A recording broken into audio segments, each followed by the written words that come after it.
to put all your warp thread, that's the up and down pieces that are going to be on the loom. The loom is the cardboard piece. So this is your loom and this is your warp thread, and you're going to need some scissors for do some cutting at the end. Okay, so now you're going to get your warp thread and a nice long piece. You want to make a piece that's as long as you. I'm going to stretch my arms all the way out. That's as long as me. That's one. And we're going to do two. And again, three. And last time, four. So 4 times your length. Go ahead and cut the piece.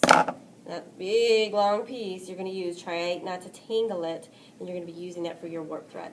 Okay, so now it's time to put our warp thread on. So get your warp thread, get your cardboard loom. There's these little notches at the top. So what we're going to do is we're going to take our piece, get a tail end here, and put it in one of the notches, the very, very last one. Doesn't matter which direction it goes, and then leave a tail that goes down about halfway down the border, maybe a little bit past.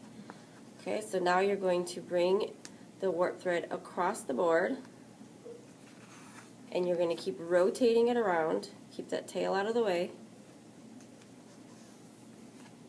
Go around and around and around until you start to fill this up. So this is going to take a little while, and it's going to take a lot of warp thread. Make sure you pull it down in those notches pretty good. Otherwise it could fall out.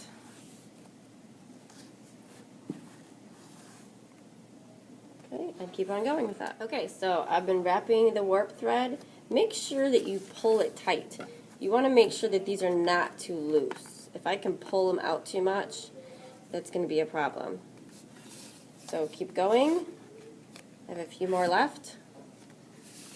Wrapping around and around, pulling it tight as I go. And now we get all the way to the end. Okay, so my board looks like this in the front, and I know it's the back where this little piece is. Okay, so we're on the back. Here we have our tail. We're going to bring that across on a diagonal, and we're going to bring the other one across on a diagonal.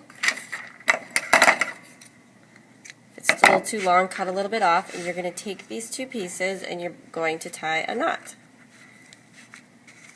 So you'll have this big giant piece going all the way across. You might want to have a partner. Put your finger right there on the knot. I don't have a partner, so I'm going to try and hold my finger there. Maybe. Maybe not. And try and tie a tight knot. There we go. There's a little bit extra, so I can cut these little pieces off. And there we go, is the back side and the front side. So the next video we are ready to do is figuring out how to weave.